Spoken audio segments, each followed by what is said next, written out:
Hey, what's good, everybody? It's your boy LB, the Boombox Guru. Yeah, I just decided to make this quick video because, man, we done lost like three hip hop legends within less than a month, man. And just Thursday, man, we lost Shock G from Digital Underground. Yeah, they found him in a hotel. He passed away at the age of 57 years old, man. And prior to that, man, we lost DMX and Black Rob. But I don't know. For some reason, I felt really compelled to want to make a video, about Shock G. And it's not that I feel that his death is more important than Black Rob or DMX, but I think it's because out of the three of them, man, Shock G is the one that personally I resonated with more. Because Digital Underground is they're one of my favorite hip hop groups of all time, and I really admired and I really liked the Shock G. His whole style. From his fashion sense to his artistic mind. Creativity, him being an artist and a musician and everything like that, and I just really dug the way that he put Digital Underground together, that whole structure, because I put Shock G in the same lane as like Prince and George Clinton, because the way that he had Digital Underground structure, the way that they operated, it was similar to how George Clinton operated Parliament Funkadelic, and it was similar to the way that Prince operated the Revolution and the New Power Generation. So many people's careers were jump started through Digital Underground. Most famously Tupac. Just a lot of people came through that whole collective, that whole family, man, and Shock G just really helped to shape the careers of a lot of people, man. And from what everybody that knew him personally, from what everybody's saying, man, he was always a really cool and great guy. Uh, Man, I just wish I would have had the opportunity to see Digital Underground live. Yeah, unfortunately, I don't know what's gonna happen with the group in the meantime, because I know that Shock G had taken some time off away from the group, and Money B was doing his thing with a Young Hump. But it would have been really great to see Digital Underground live with Shock G, because I've been watching the documentary that they did back in 2004, where it shows a lot of their live performances, man, and their live performances looked really awesome, looked really fun. It looked like just one big party, just one big good time, festivity, you know what I mean? But yeah, bro, I just really felt compelled to make a video talking about Shock G, man. R.I.P. to him, man. And dude, man, we losing a lot of hip hop legends, man. Like, we're losing them just as much as we're losing a lot of the rock legends now, man. But that's just life, man. We all human. None of us gonna live forever. But I wanted to show a few of my CDs, uh, my Digital Underground CDs as well. So let me go ahead and start this video off with that. So right here, man, I got sex packets right here. I don't know if you guys can see that really good. That glare is kind of getting on it. Yeah, got sex packets. This is the debut album from Digital Underground, released in 1990. This is the album that jump started Digital Underground. They had released a few independent singles before then. Do What You Like, they released that single, took off in Europe, became somewhat of an underground success here in the States. But the Humpty Dance is what really jump started it all. The Humpty Dance, everybody knows the Humpty Dance. I mean, that song has pretty much transcended so many generations of hip hop fans. kids that weren't even born when that song came out know about the Humpty Dance, and it just took it took it to the next level. It made them stars overnight. A lot of great success, and that song has become a timeless classic. Still gets played. Uh, People that aren't really that into hip hop know about the Humpty Dance, man. But aside from that, Sex Package is a really great album, a really good concept. Uh, I think it was one of the first hip hop albums that really had uh, a really deep concept running through the whole record. And Digital Underground, they were different from what so many other groups were doing at the time. So this album was very unique. It was groundbreaking because instead of going to more militant political rap like Public Enemy or Boogie Down Productions or the hardcore gangster rap like NWA or so forth, man, they chose to be humorous, to be comical, to have fun.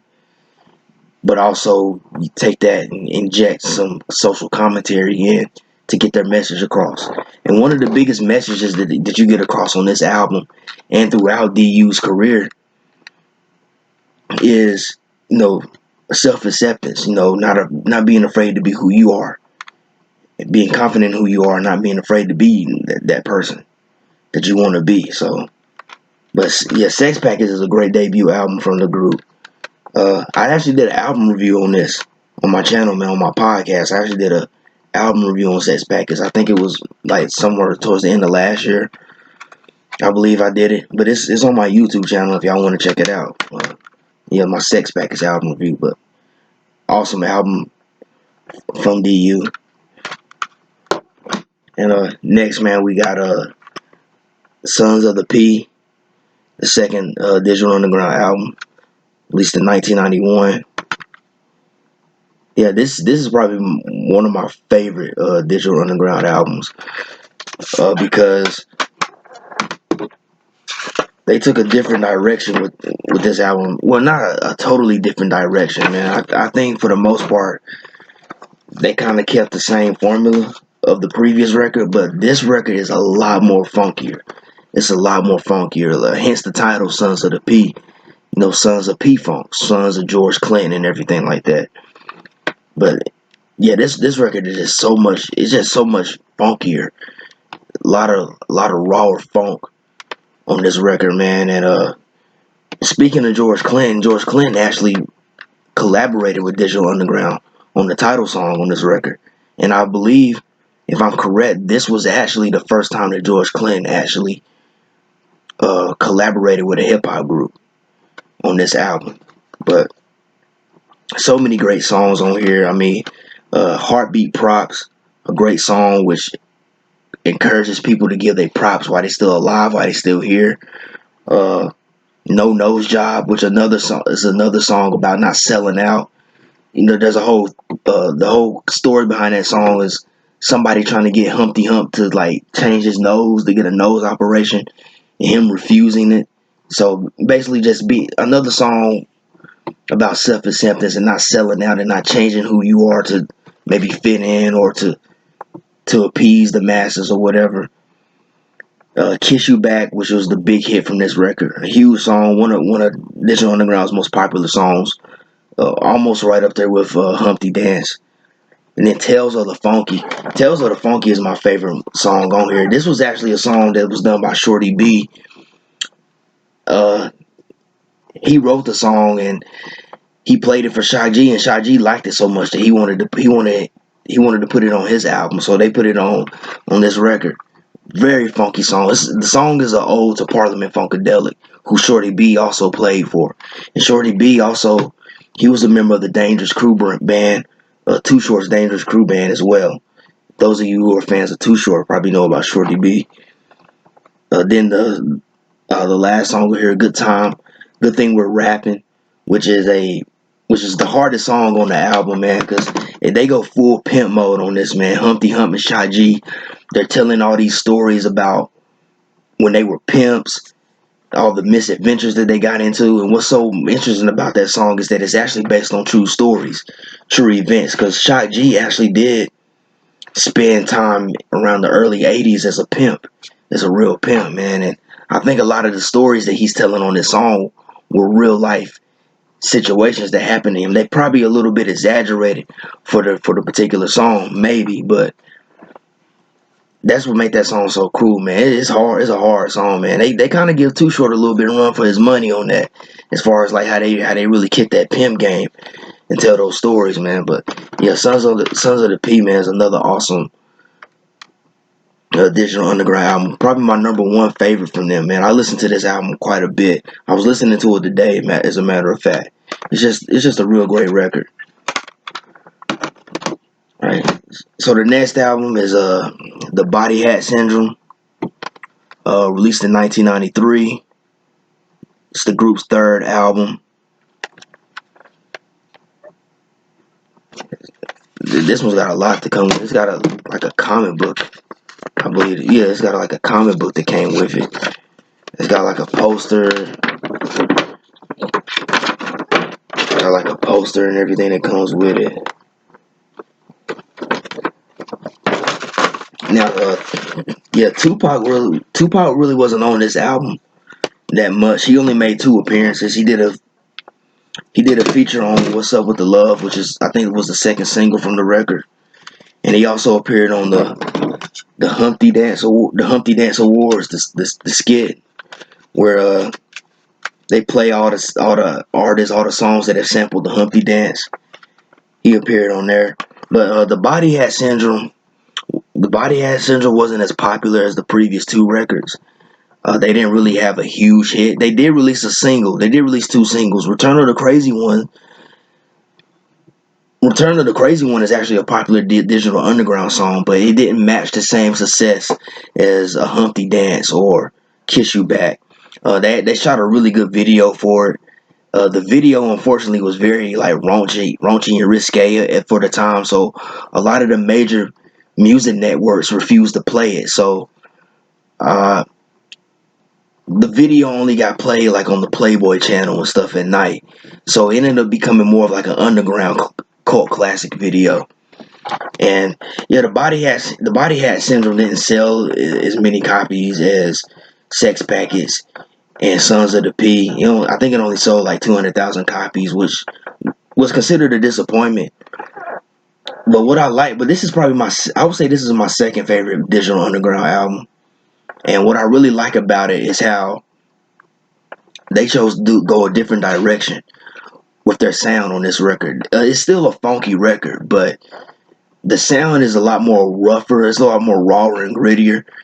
Basically, it has more of an underground sound to it, and there's a bit more experimentation with the sound. Like I would say that they take a more avant-garde, well, maybe not avant-garde, but a more experimental, sort of abstract approach to the more hip hop, funky sound that they have developed. The whole hip hop meets P-Funk sound that they developed on the previous 2 records. So it's a bit more abstract and more underground. And it's also, I think, the longest Digital Underground album, because yeah, this album has 20 songs. Like, because if you have the CD version has bonus songs. So there's 20 songs. Granted, some of them are more like interludes and skits or whatever, but most of the songs on here, most of these are solid songs, full-length songs. But it's one of my favorite records. I like how they took a different direction and went more underground and more abstract and experimental with the sound, though. But it's one of my favorite Digital Underground albums. I think it's one that's very underappreciated that people should, really listen to a lot more. All right, so the next album is Future Rhythm. Hope y'all can see that, because I think I got a glare coming in. Yeah, Digital Underground Future Rhythm, released in 1996. Yeah, I think this is another solid album. I don't like it as much as I like the first 3 records, but it's a solid follow up. Still a little bit more experimental with the sound. But I will say that on this record, I think the sound is more. It's still funky, but there's a lot more of a smooth R&B, soulful, jazzy feel to it. I think it's kind of typical of that, like what was happening in hip hop in '96 I don't know if y'all ever noticed how like a lot of records, a lot of albums that came out in '96 seem to be a lot more smoother and jazzy feel with the sound. I don't know if any of you ever noticed that in hip hop, but it seems like in '96 a lot of artists were taking a more like melodic, jazzy, kind of smooth approach to their production and their sound. This record does that, man. But a lot of good songs on this record, man. Probably my favorite one is on here is Oregano Flow, the Gumbo Soup Mix, which was released as a single. The way that Shock G flipped that loose end sample, hanging on the string sample, the way he flipped that sample, it's a really dope song. The way he kind of the beat is very like kind of mobbed out. It's very Bay Area mobbish type beat, man, and a lot of great songs, man. Styling, Hella Bump, We Got More featuring the Loonies, which originally appeared on the Don't Be a Menace soundtrack. I Want It All. I mean, for the most part, this is a solid record, man. I don't think there's really a bad song on Future Rhythm. I mean, I just don't really like it as much as the first three records. But it's still a good album. It's still got some good songs. I just really like the kind of smooth, kind of mellow feel that the record has. But it's still experimental and it's still very much funky, man. Uh, Definitely an underrated digital underground record. And last and definitely not least, in my collection is Who Got the Gravy, released in 1998 on Jate Records. Yeah, I really dig this album. Really dig this album. I think I like it a little bit better than Future Rhythm. Uh, pretty. It's a really dope record, man. I think it was released on I think Jate Records. I think that was a record label owned by KRS-One's brother. I can't think of his name. One of the members of Boogie Down Productions, but KRS-One makes an appearance on this album. He does the intro where he raps. He does like a freestyle, introducing the group and the band. He also appears on the last song called Cyber Teeth Tigers. But it's a dope album, man. It's got like a comic book that comes with it too, which was illustrated by Shock G. I don't know if y'all can see that. It's got a comic book that comes with it. Oh yeah, and there's this part right here where Shot G he gives credit. He's giving credit to like projects that Digital Underground actually produced that they didn't actually get credit for by the industry and stuff. They're giving other people credit that they haven't gotten their credit.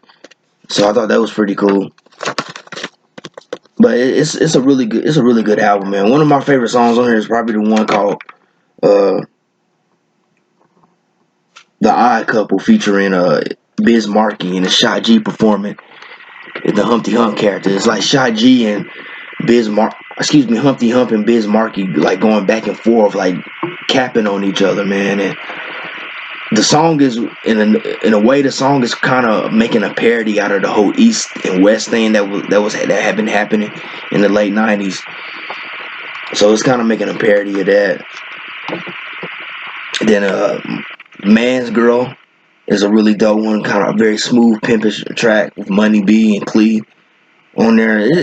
It's got a lot of good songs. Wind Me Up is another good one. That was one of the singles from the album, I believe. They shot a video for that very up tempo funky song, man. Really dope song. They shot a really cool video for that song as well that you can find on YouTube. But it's all around a solid Digital Underground album. Of course, that was like the last album that they did for like over 10 years until they dropped that last album because the DU Party Don't Stop in '08. And then in between this album and that album, they did the Lost Files album that came out in '99. But that record is a rarity because they self-released that album and you can only get it at their shows. But I did see on Instagram a while back where Money B alluded to maybe reissuing that album and putting it back out for more fans to get it.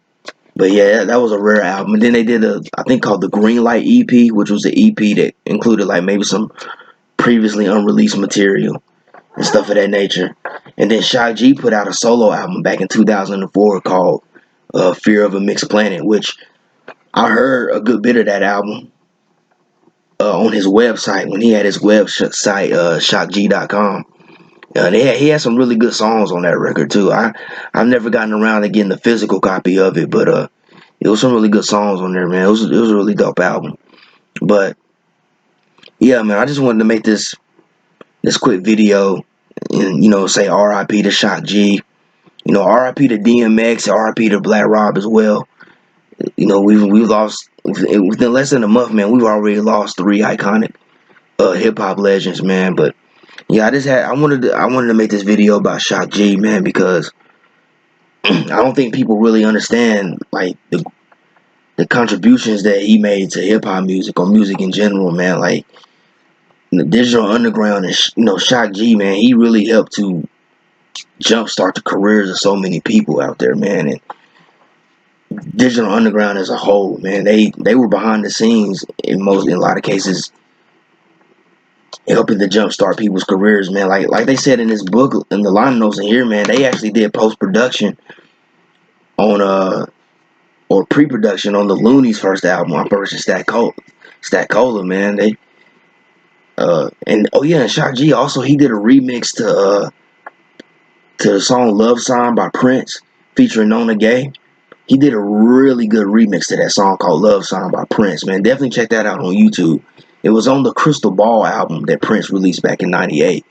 But check out that remix that Shock G did of Love Song. It's better than the original version. And the original version is really good too, but Shock G's remix was, man, it's banging, man. It's a really great song, man. But yeah. But that's all I really wanted to do was make this quick video and just say, R.I.P. to Shock G, man. He's definitely gonna be missed, man. And, man, it sucks, man, because I was hoping maybe I would get a chance to see Digital Underground live, that maybe Shock G would come out of his, retirement from the group and I'll get to see them, man. But it is what it is, man. My prayers and condolences to his family, as well as the Digital Underground family, anybody that knew him personally and was impacted by him, man.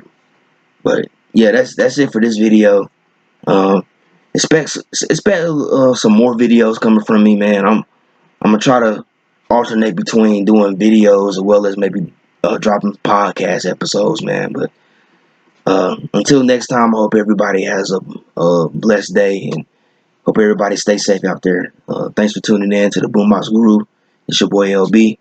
Everybody, peace out.